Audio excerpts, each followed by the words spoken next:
Guys, it's Michaela, and today I'm going to walk you through how to delete a TikTok video. It's pretty quick and simple, so let's jump in.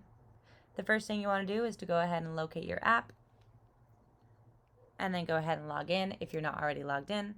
From there, go ahead and get to your Me button at the bottom right hand corner. This will bring you to your profile.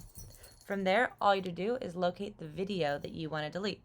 Let's just say I want to delete this video.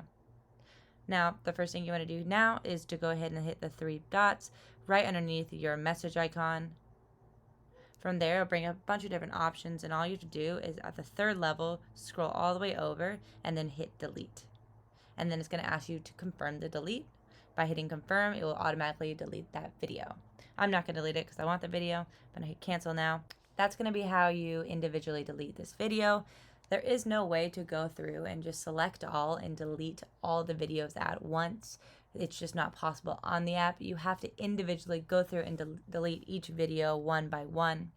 The only way to get a brand new slate and delete all of your videos is to go ahead and delete your TikTok and then remake a TikTok and then start over from scratch.